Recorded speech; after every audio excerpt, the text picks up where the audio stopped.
Olá a todos, sejam bem-vindos ao canal Pleiadianos e ao programa Mitologar Especial.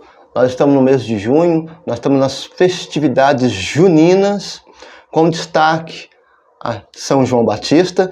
Esta é uma réplica da imagem original que se encontra na Igreja Matriz de Queluz, que é uma imagem portuguesa do século XVIII, século XIX, do século XIX, é uma réplica.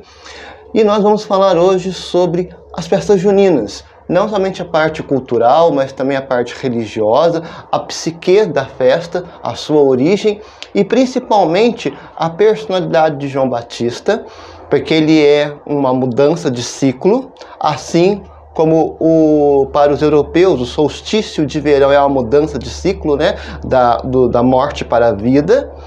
O João Batista também tem um ciclo, uma mudança, fecha-se um tempo e inicia-se outro. Portanto, o mês de junho, quando nós falamos de festa junina, ela está repleta de simbologias que retratam não somente as características sociais de uma sociedade, mas também a forma como ela se comporta e, ao mesmo tempo, se entende como sociedade dentro de uma psique, dentro de uma tradição e dentro de um costume.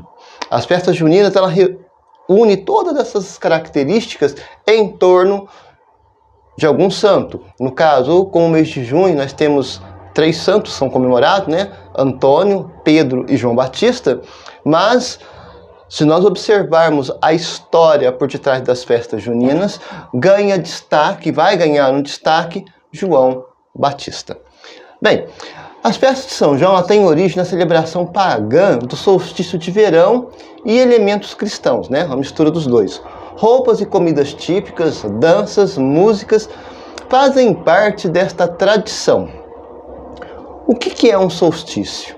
O solstício de verão, para ser mais exato, é também conhecido como solstício estível, né? Ou solstício de verão. Ocorre quando os polos da Terra têm sua inclinação máxima em direção ao Sol. Isso acontece 2 vezes por ano, uma vez no hemisfério norte, né? Ali pega os Estados Unidos, a Europa toda, o norte do mundo. E no hemisfério sul, onde nós habitamos, né? O continente, a América do Sul, a África, parte da região oriental. Para o hemisfério, o solstício de verão é quando o Sol atinge a sua posição mais alta no céu e é o dia com maior período de luz. Então é para ser o dia mais longo do ano. Desde a pré-história, o solstício de verão é visto como uma época significativa do ano em muitas culturas, que é marcado por festivais e rituais. Tradicionalmente, em muitas regiões temperadas, especialmente na Europa, o solstício de verão é visto como um meio do verão e conhecido como solstício de verão. Também, como os países calendários, é visto como início do verão. Antigamente, era como se a vida renascesse, brotos, plantas e animais. E também o dia mais longo do ano na Europa e no hemisfério sul, a noite mais longa e fria, o que é considerado como solstício de inverno para nós. Então, como também era um período de colheitas, as celebrações tinham forte ligação rural por causa dos agricultores e também eram focadas no agradecimento pelos bons frutos. Então, o que acontece? Qual é a diferença, né? Geograficamente falando, o hemisfério, você pega o mundo, divide no meio, da linha do Equador para cima é hemisfério norte, da linha do Equador para baixo é hemisfério sul. Nós estamos caminhando para o inverno. Dia 20 e 21 é inverno, começa o período mais frio do ano para nós. Então, dia 20 ou 21 é a noite mais longa e fria. Para quem mora na Europa, será dia 20 ou 21, será o dia mais longo e início do verão. Logo, o que nós podemos compreender disso? A natureza ela é sábia. Primavera, verão, período da floração, dos brotos brotarem, crescerem, plantações começarem a ganhar vida. Então, o que acontece? Os povos antigos, antes da era cristã, eles acreditavam que os deuses favoreciam as suas festividades através da colheita que começava no verão, o plantio antes da primavera, e verão algumas coisas já começavam a ser colhidas e plantadas e viam a vida brotar, não somente plantações, mas como animais. Então as festividades eram para agradecer os deuses os frutos da terra. E aí existem vários tipos de rituais, vários tipos de festividades, desde da Grécia até parte da China, Rússia, ali nos Países Baixos, os escandinavos, enfim, esse povo todo tem suas características próprias para comemorar o período da floração, o período do renascimento da vida. E aí, de acordo com o tipo de religião da época que era praticada, existem os seus cultos aos deuses. Para nós cristãos, o mês de junho é devotado, entre tantos, a São João Batista, porque ele tem uma característica própria dentro da história da salvação da humanidade na visão cristã. Imagem essa que nós vamos falar um pouquinho mais para frente, ainda neste programa, vamos dar um destaque especificamente para João Batista, porque é um divisor de águas, histórica, psicológico, religioso e social. No mês de junho, na nossa região Nordeste, é o período festivo que mais é celebrado a festa de São João Batista. Lá no Nordeste é o mês inteiro, começa no dia 1º de junho e termina no dia 30. É o mês inteiro dedicado às festas juninas, que homenageiam Santo Antônio, São João e São Pedro, e que são comemorados por milhões de pessoas e têm a sua importância destacada cultural e economicamente. É claro, festa, dinheiro, né? Ela gira a roda da economia. Então, muito mais do que apenas uma questão de culto, ela também é cultural, né? Uma cultura, e ao mesmo tempo também é um negócio. A cultura da festividade, ela traz dentro da sua engrenagens a mobilidade financeira, né? O mercado de modo geral. As festividades em homenagem aos três santos existem desde a Idade Média. No entanto, alguns simbolismos em comemorações presentes no mês de junho possuem origens mais antigas.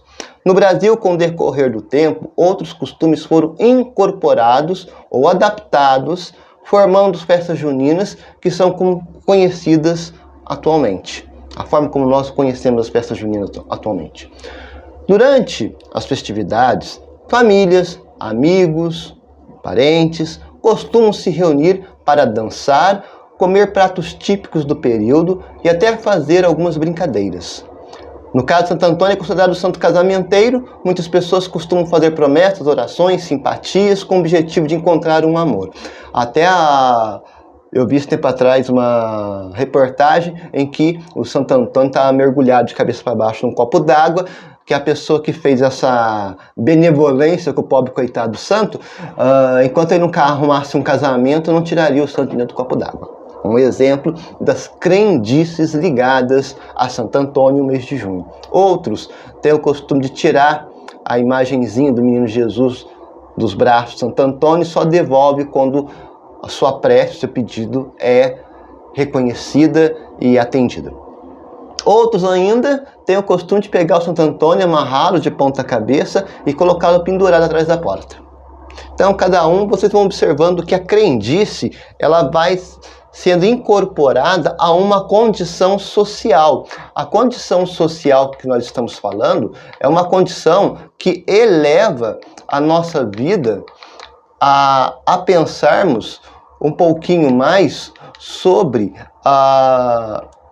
aspectos sociais, casamento, amor, estabilidade financeira, são meio que enquadradas, emaranhadas, meio que andam de mãos juntas, essa situação, né? Bom, todos os elementos das festas juninas, das comidas às vestimentas, estão carregadas de significados. Algumas tradições já estavam presentes no começo das comemorações, outras, incorporadas às festividades, com o passar da evolução das gerações e dos tempos e a importância que se dá a essas festividades. Por exemplo, para nós, aqui no Brasil, a alimentação ela está muito ligada à época em que as festas juninas vieram para cá, e a devoção. Está muito ligada à comida dos índios. Milho, mandioca, quentão, chocolate quente. Algumas chocolate quente foi incorporado mais novo, mas quentão, milho verde, mandioca, paçoca, pé de moleque, essas coisas assim, doce de leite, essas coisas estão incorporadas muito à cultura indígena misturada com a cultura portuguesa vinda da Europa. É um exemplo, tá? Nós vamos falar sobre isso aqui em algum momento. As festas juninas são muito importantes para a cultura e economia dos locais onde estão sendo realizadas. O impacto econômico positivo é resultado do amor pela festa e tradições de época. Especialmente no Nordeste, pessoas de diferentes localidades participam das festas como preferem, sejam aproveitando shows, dançando quadrilha ou se reunindo com a família. Festa é festa, né, gente? Não tem como a gente negar. Essa movimentação impulsiona o setor cultural, o turismo, hotelaria, estabelecimentos de meio gastronômico, artesanato, entre outras áreas de comércios e serviços. As festas juninas são carregadas de simbolismos presentes na dança, nas roupas e nas comidas oferecidas. Fogueiras, por exemplo, faziam parte das festas de solstício de verão, acesas com agradecimento ou para espantar os maus espíritos. Lembre-se que a fogueira, nós vamos ver em breve que ela vai se manifestar de outras formas. A fogueira, que no caso é apresentado pelas velas, a fogueira ela tinha o aspecto de espantar os espíritos malignos que vinham, vez por outras, estragar a colheita, estragar os brotos que estavam nascendo, evitar que a vida que estava florescendo naquele momento, que era a subsistência dos povos, não fosse prejudicada. As fogueiras têm esse símbolo, o símbolo de afugentar o mal. Em terras brasileiras, né, no nosso país, a tradição foi trazida pelos portugueses, ainda no processo de colonização no século XVI. No país, influências culturais diversas foram acrescentadas à festa. Da quadrilha, que é uma dança de origem francesa, tá? Guardem bem isso, vocês não sabem, a dança de quadrilhas ela é francesa. Alguns vão falar já ouvi falar que é brasileira, que é originária do Brasil, das misturas, outros vão falar que é portuguesa. Não, ela é francesa, ela veio da França. As comidas feitas a partir do milho, que tem forte ligação indígena. Eu já falei isso e estão sendo reforçado agora. Pesquisadores defendem que as roupas utilizadas nas festas de São João são herança da colonização europeia, mas que foram adaptadas no Brasil. O chapéu de palha, por exemplo, era utilizado pelos camponeses que festejavam suas colheitas, assim como pelos agricultores do Brasil. As roupas femininas, estampadas com tecidos caros e maquiagens fortes, eram utilizadas pelas mulheres europeias. No Brasil, sapatos caros foram substituídos por sandálias de couro. Já os tecidos foram trocados pela chita, de baixo custo e acessível às diferentes classes sociais. A quadrilha principal dança das festas juninas teve origem na França, que significa quadrilhê. Surgiu em Paris no século XVIII, era bastante apreciada pela aristocracia e foi trazida para o Brasil por volta de 1830. Aqui a dança foi modificada e adaptada, caindo no gosto da população durante o período junino. Durante a festa de São João é comum a realização de brincadeiras, principalmente entre as crianças. Apesar dessas brincadeiras serem executadas em outras épocas do ano, no São João ela tem presença garantida. Alguns exemplos são quebra-panela, que consiste em um balão ou recipiente de barro cheio de doces que devem ser quebrados por uma criança vendada. Há também a pescaria com peixes de madeira ou papelão, em cada um há um prêmio para quem conseguir pescar. Outras brincadeiras bastante comuns nas festas juninas é a corrida de saco, que na competição vence quem cruzar a linha de chegada primeiro dentro do saco, de estopa no caso. Também tem a questão do pau de sebo, né? Colocavam dinheiro na ponta do pau de sebo e quem conseguisse pegar. Outras festas juninas é comum a realização de fogueiras, especialmente no dia de São João. Na tradição católica, a fogueira foi acesa pela mãe de João Batista, Isabel, para sinalizar que a criança havia nascido. Bom, então nós podemos observar que por que falo de adaptação de vestimentas, no caso da dança, as roupas da quadrilha? Nós temos que entender que Europa é mais frio do que no nosso país. Embora, ultimamente, nós estamos vivendo aqui, por exemplo, aqui em Queluz está dando 11, 10 graus, né, pré-inverno, 11, 10 graus, e provavelmente deve chegar aos seus 8, 5, 4 graus, isso é normal, mas em média está entre os 11 e 12 graus, 10, 11, 12. Só que na Europa, esses 10, 11, 12 graus, para eles é como se fosse calor, porque a Europa dá 40 graus negativos, 20 graus negativos, dependendo da região. Então, o excesso de roupa, o peso da roupa, ela tinha que manter o calor corporal. Mesmo com as roupas coloridas, né, bem enfeitadas, mas elas tinham que servir para manter o calor corporal. Agora, vindo para o Brasil, a dança com essas roupas, um país tropical, onde no verão faz 35 graus, fácil, é inviável. Então começaram a adaptar o tecido para a nossa realidade. E ainda hoje é assim. Por exemplo, mundo moderno, jeans, seja calça, jaqueta, camisa, bermuda. Se você comprar bermuda, calça, jaqueta ou camisa jeans no Brasil, ela tem uma espessura. Se você for para a Europa, ela vai ter outra espessura. Lá vai ser muito mais grosso do que o jeans que nós usamos aqui. Por quê? Frio. Aqui não é. E mesmo no verão de 35 graus, são poucas pessoas que conseguem aguentar jeans. Ainda mais se for jeans preto ainda. Então vocês entendem que essa cultura, essa mudança, ela é necessária na adaptação. E na adaptação vai da criatividade. A chita caiu no gosto porque, como diz aqui em Queluz, em festa de São João vale de tudo, né? Você pode misturar um monte de coisa, colorido, quanto mais colorido, melhor. Mas tem um outro viés social, que é mais barato. É mais acessível para que todas as pessoas possam se caracterizar, se vestirem e festejar o mês de junho, as festividades juninas. Bom, na prática, vem desde as comemorações de solstício de verão, que são fogueiras acesas em agradecimento e também para afastar os maus espíritos. Indo muito mais além das imagens de danças e comida. Dia 24 de junho é comemorado o dia de São João Batista para os católicos. O profeta que previu, né, que Jesus Cristo viria ao mundo. A celebração cristã acontece em diversos países e no Brasil, de norte a sul, no formato de festa junina, cujo maior símbolo é a fogueira. Sendo considerado ainda o primeiro mártir e último dos profetas. Ele nasceu em Israel, na cidade de Ain Karim, situada a 6 quilômetros de Jerusalém. Seu pai era sacerdote e chamava-se Zacarias. Sua mãe, conhecida como Santa Isabel, era prima de Maria Santíssima, mãe de Jesus Cristo. Então, tudo parente, olha só. O casal nunca tinha filhos. Estudos indicam que, além de idosa, Isabel era estéril.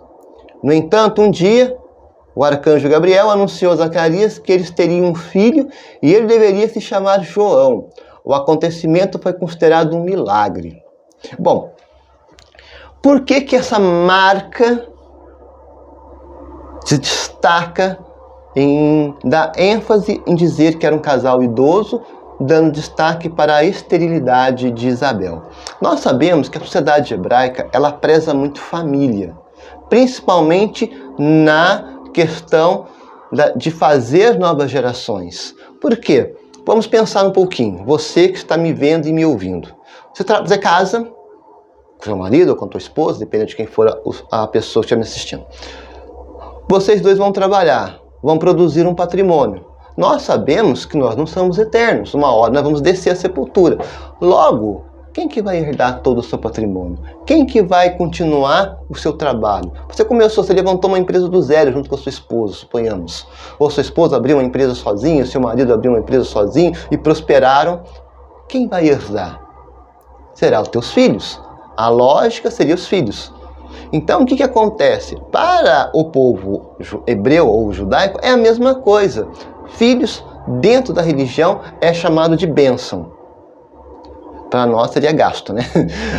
Modéstia à parte, brincadeiras à parte, mas seria bênção de Deus. Então, uma família que não tinha filhos, eles eram amaldiçoados por Deus. Alguma coisa eles fizeram para que Deus o amaldiçoasse, para que a sua prole morresse com eles. Eles não deixassem descendentes. Então, Santa Isabel e São Zacarias, eles eram envergonhados perante a sociedade por não ter filho, por não ter prole. E aí entra o anúncio, o ministério da salvação, que Deus fala: olha, Maria, você dará à luz a um filho, esse filho será o filho de Deus, você dará o nome dele de Jesus Cristo. Ela olha para ele: e aí, cara, tá me desculpando, mas você tá falando bobeira? E aí ele fala: olha, a sua parenta, a prima Isabel, ela está grávida de 6 meses de gestação. Aquela que era tida como estéril, que impossivelmente daria luz. Mas para Deus nada é impossível. Então o que acontece? Nós começamos a entender que a psique, a sociedade da época, ela cobra atitudes. Gente, cientificamente, ciência falando, o que tem a ver maldição com ciência? Não pode ter filho, não pode ter filho. Poderia ser a mulher, como poderia ser o marido ser estéril. É ciência, é um defeito humano, nasceu geneticamente assim. Não tem nada a ver com Deus amaldiçoar ou abençoar.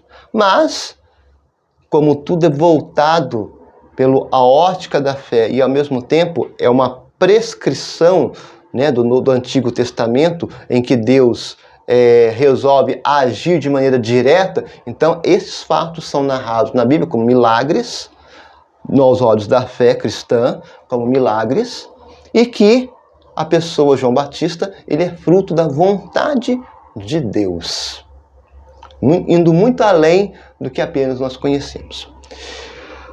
Bem, João Batista, ele vivia na região da Galileia com o objetivo de fazer pregações às margens do Rio Jordão. Ele vivia uma vida precária, agasalhando-se com roupas feitas de peles de animais. Mesmo vivendo uma vida difícil, João era acompanhado por vários seguidores que acreditavam em suas pregações. Lembre-se, como Isabel e Zacarias eram idosos, é óbvio que antes de ele tornar-se a vida adulta ou tornar-se a vida adulta, os pais já deveriam ter descido a sepultura, então ele vivia por conta própria. Então a vida austera que ele levou no deserto, a vida precária, porque não tinha ninguém.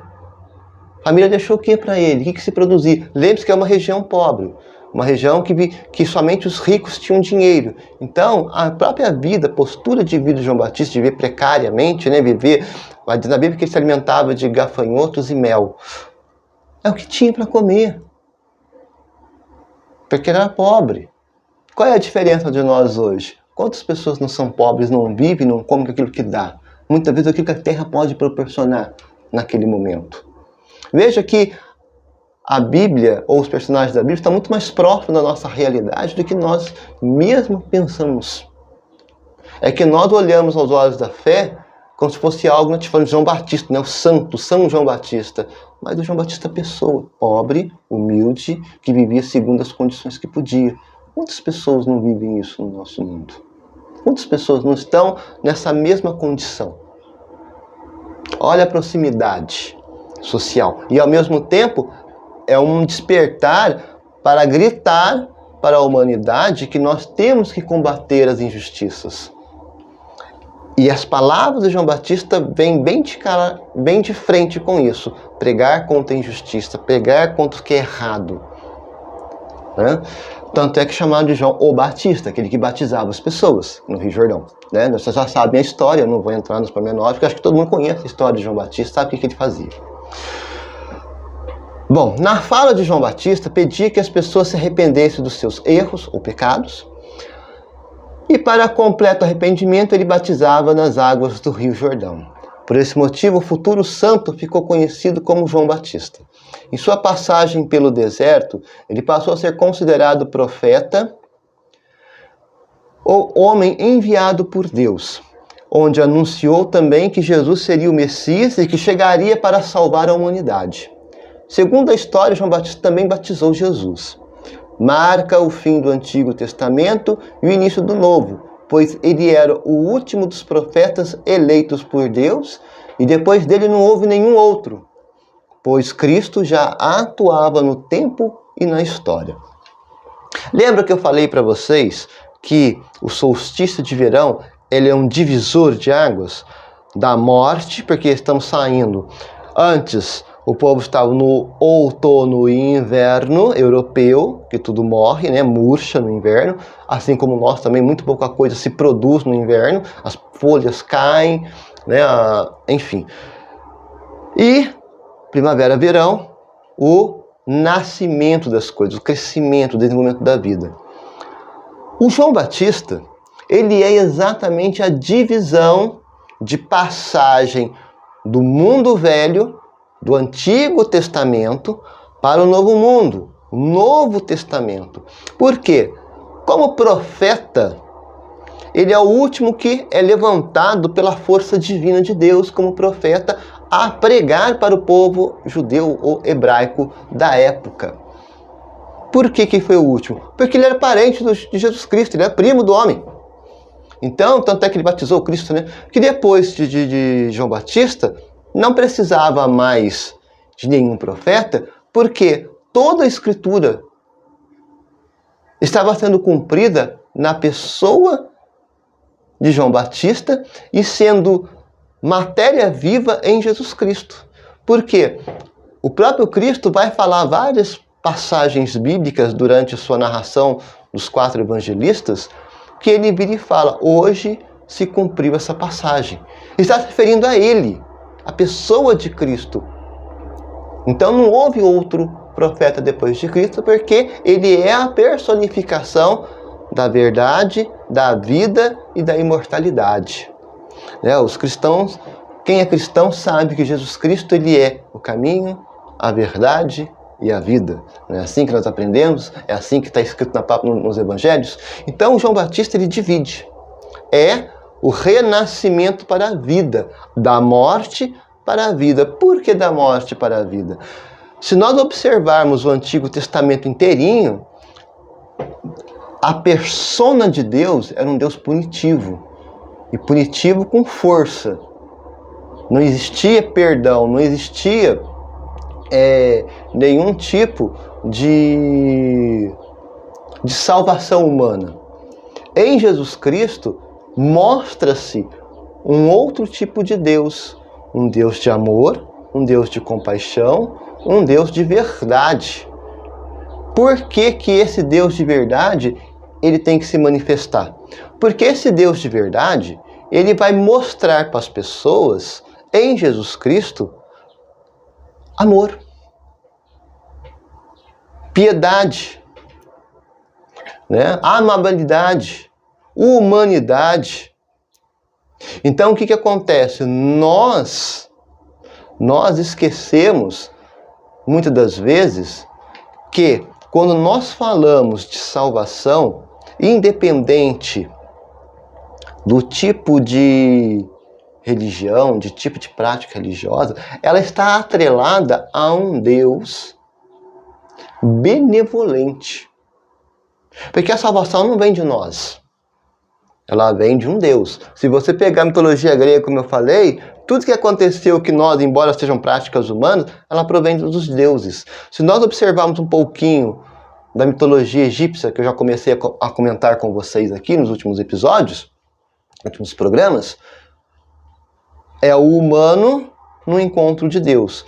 Já na mitologia hebraica, ela é o oposto, é o Deus que vem ao humano, é Deus que desce a natureza humana, é Ele que vem de encontro ao humano, é Ele que se dá a conhecer.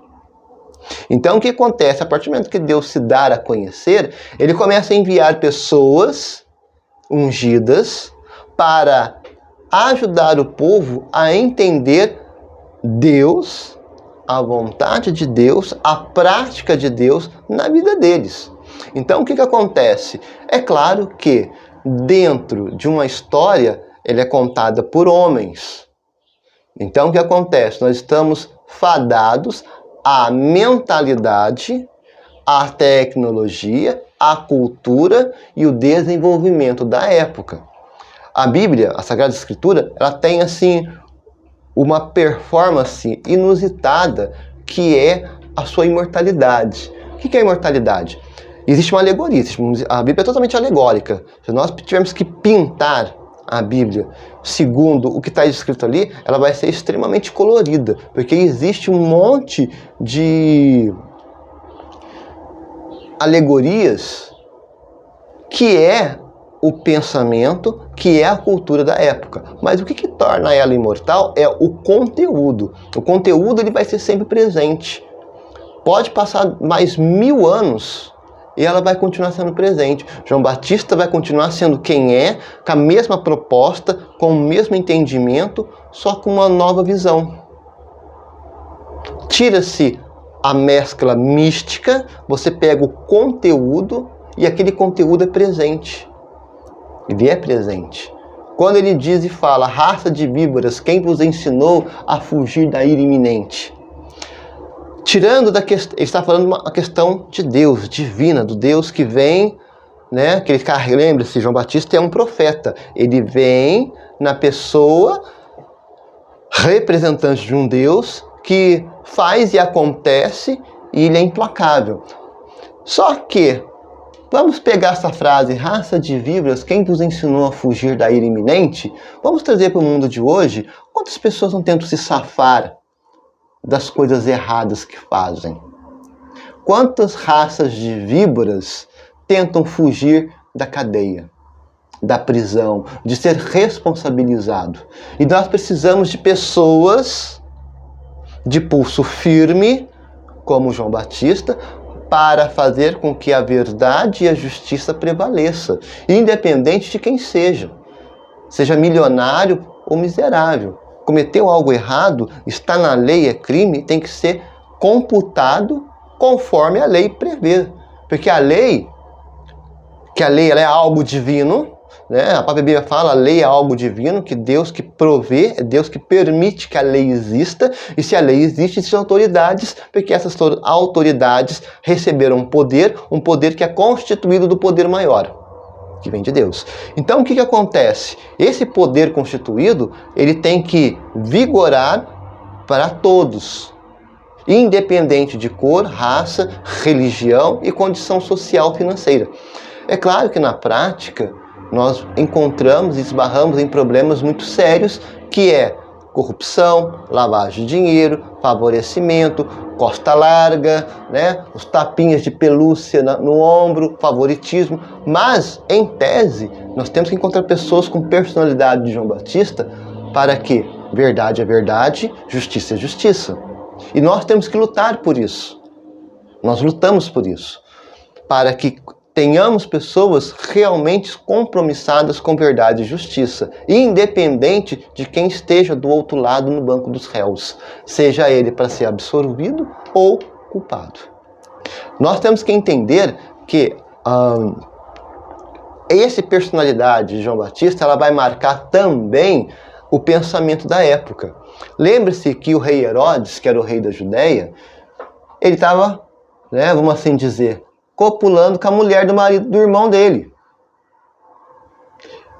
Hoje, na nossa sociedade, isso seria chamado de promiscuidade, de traição. A mulher é casada. Mas acontece que, naquela época como hoje, João Batista não olhou isso com bons olhos. Claro que não. Dentro de uma doxologia cristã, vamos assim dizer, ou hebraica, não era bem vista. Mas esta era uma prática romana.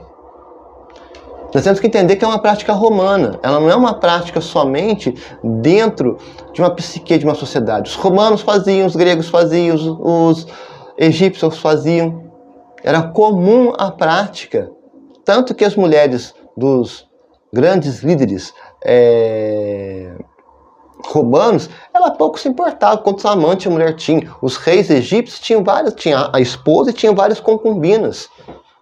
Tá pouco se lixando para isso. Por quê? Porque a posição social dela está garantida. Ela era a esposa e ela tinha poder sobre isso. O que o marido fazia com as outras eram concubinas. Então o que acontece? É uma prática que vinha do mundo pagão, entra na sociedade judaica, que não vê com bons olhos essa prática de bigamia, poligamia, né, e por aí vai, né, todo o significado dessa situação. E choca-se com João Batista, que ele, como representante de Deus, ele choca-se diante de Herodes e fala: pô, cara, você está errado, acorda para a vida, você não está vendo o que você está fazendo é errado? Então o que acontece? Esse errado vai colocar na sociedade, na personalidade de João Batista, justiça. E ele é perseguido e morto por causa disso, obviamente. E aí o que acontece? Na nossa sociedade moderna, nós temos esse problema. Quantas pessoas são perseguidos por querer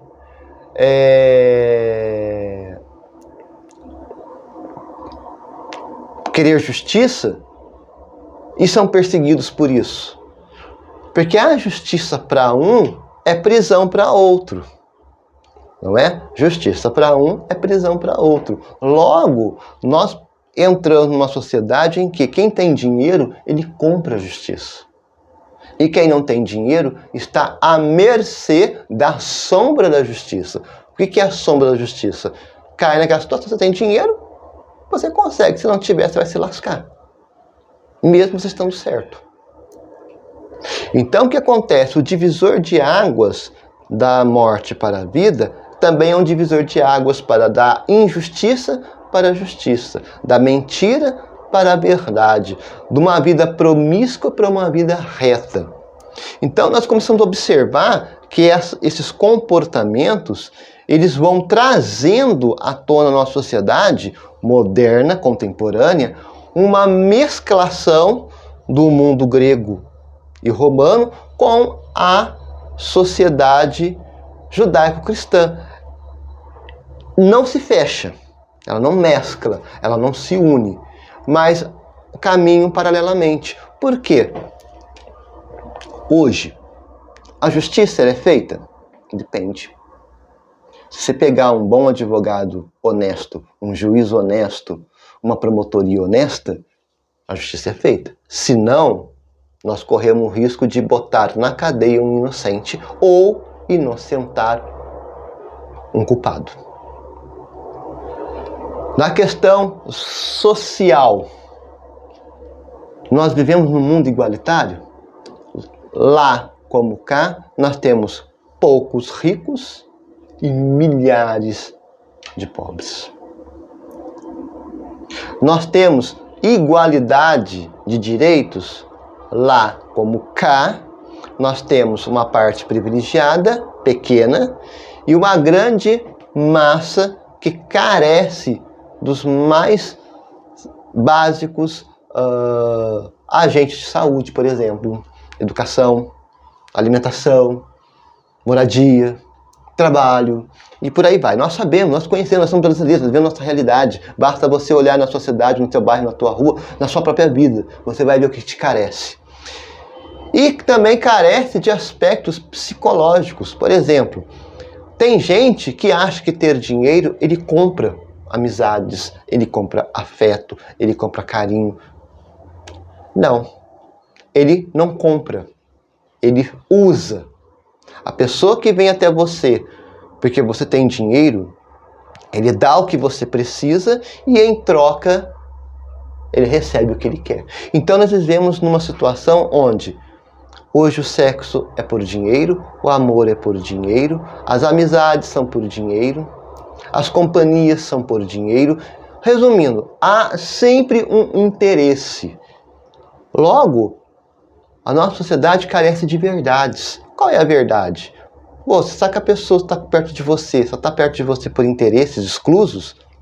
Vai lá passear.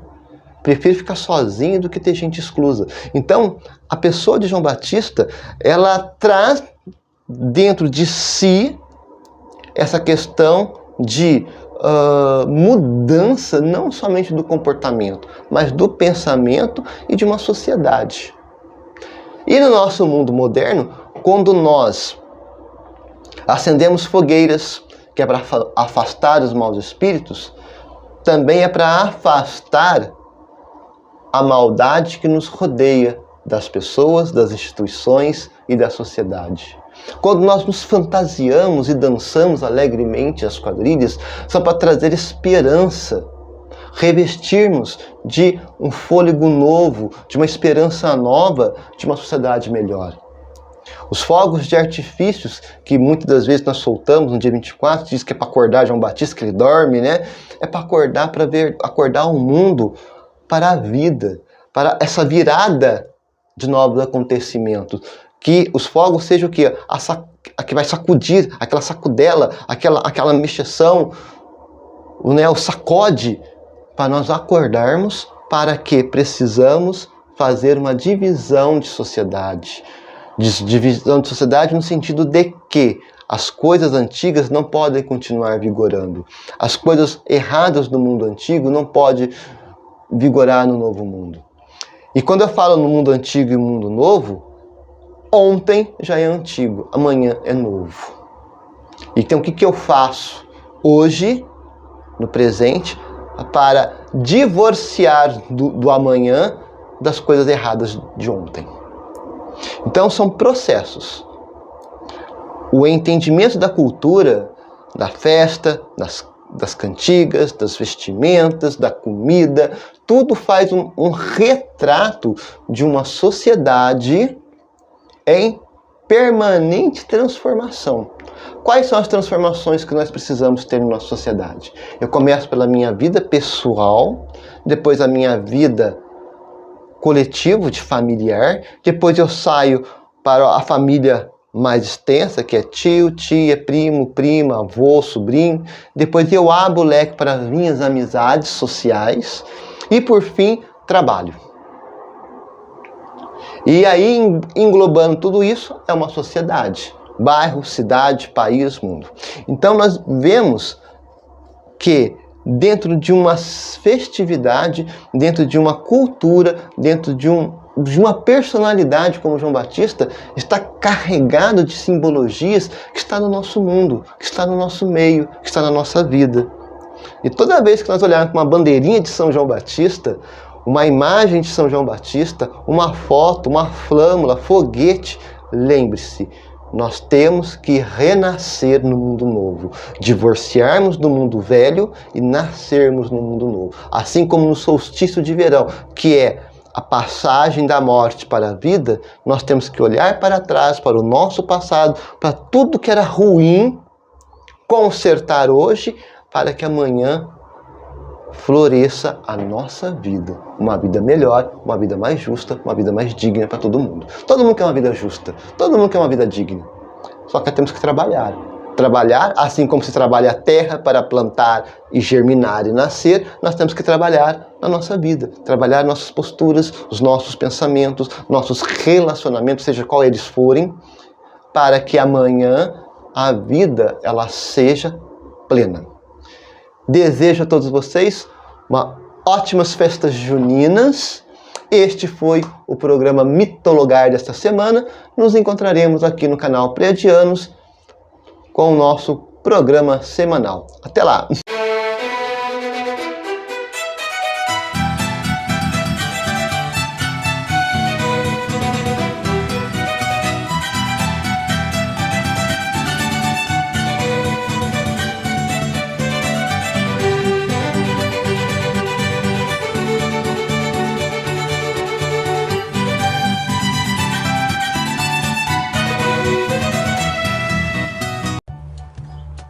Nós somos a Associação SOS Felinos, onde nós dedicamos com muito amor e carinho a cuidar de 55 gatinhos que foram resgatados da rua.